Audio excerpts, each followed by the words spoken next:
Bíblia de Estudo NVT da editora Mundo Cristão. Mateus capítulo 5, versículo 3. Felizes os pobres de espírito, pois o reino dos céus lhes pertence. Vamos para o estudo? Estudo do capítulo 5, versículo 3. Pobres de espírito. Compare Lucas capítulo 6, versículo 20 e versículo 24. No Antigo Testamento, os pobres são frequentemente retratados como pessoas de grande devoção a Deus, pois a opressão dos ricos os leva a confiar na salvação e no livramento que vem do Senhor, e não no poder das riquezas. Capítulo 11, versículo 5, Salmos, capítulo 37, versículo 14 ao 15, capítulo 40, versículo 17, capítulo 69, do versículo 28 ao 33, e Isaías, capítulo 61, versículo 1 e capítulo 66, versículo 2. Tanto no relato de Mateus como no de Lucas, os pobres são de fato materialmente carentes, mas é a confiança deles em Deus e não a pobreza que os tornam felizes. Isaías, capítulo 57, versículo 15 e capítulo 66, versículo 2. Bíblia de Estudo Thomas Nelson, da editora Thomas Nelson, versão NVI. Mateus, capítulo 5, versículo 3. Bem-aventurados os pobres em espírito, pois deles é o reino dos céus. Vamos para o estudo? Estudo do capítulo 5, versículo 3. Pobres. No Antigo Testamento, pobre geralmente define os emocionalmente desfavorecidos dentre o povo de Deus, conforme Lucas, capítulo 6, versículo 20, que confiavam em Deus como sua única esperança, conforme Lucas, capítulo 6, versículo 22. Bíblia de Estudo NAA, da editora SBB, versão NAA. Mateus capítulo 5, versículo 3. Bem-aventurados os pobres de espírito, porque deles é o reino dos céus. Vamos para o estudo? Estudo capítulo 5, versículo 3. Bem-aventurados, muito mais do que um sentimento temporário ou circunstancial de felicidade, esse é um estado de bem-estar no relacionamento com Deus que pertence àqueles que respondem ao ministério de Jesus. Os pobres em espírito são aqueles que reconhecem que necessitam do auxílio de Deus. Deles é o reino dos céus.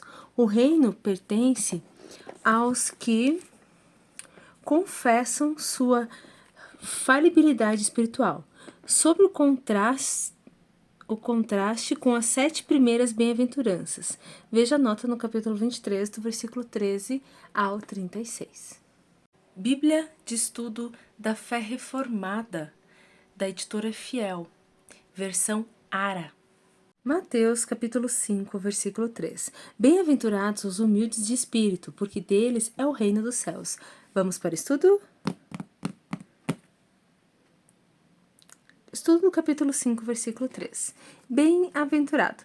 Isso significa mais do que o estado emocional representado pela palavra feliz. Inclui bem-estar espiritual, contando com a aprovação de Deus e, assim, um destino deleitoso em comunhão com o Criador. Salmos capítulo 1.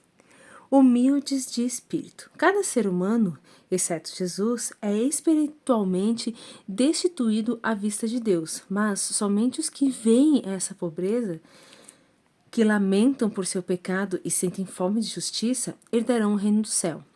Paulo nota o mesmo princípio em Romanos capítulo 9, versículo 30 e 31. O paralelo em Lucas capítulo 6, versículo 20, omite de espírito.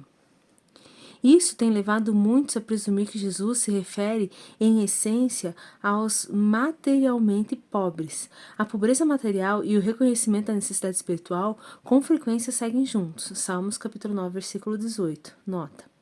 Mas a carência financeira não produz necessariamente a humildade dependente que recebe o favor de Deus. Bíblia de Estudo King James 1611, com estudos Holman, da editora BV Books. Mateus, capítulo 5, versículo 3. Abençoados são os pobres em espírito, porque deles é o reino do céu. Vamos para o estudo?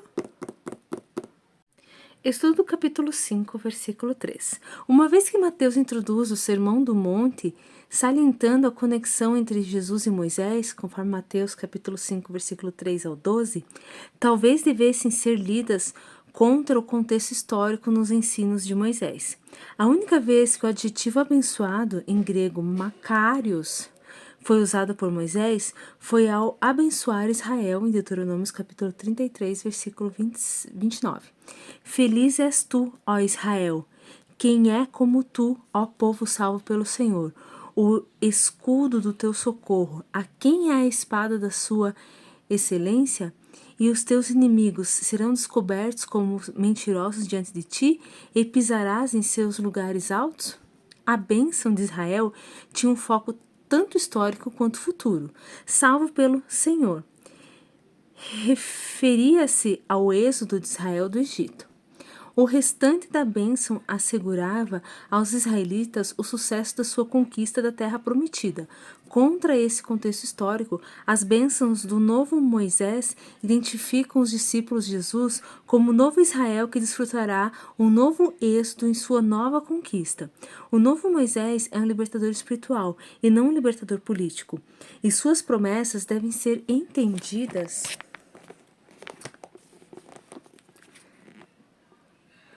sob essa luz.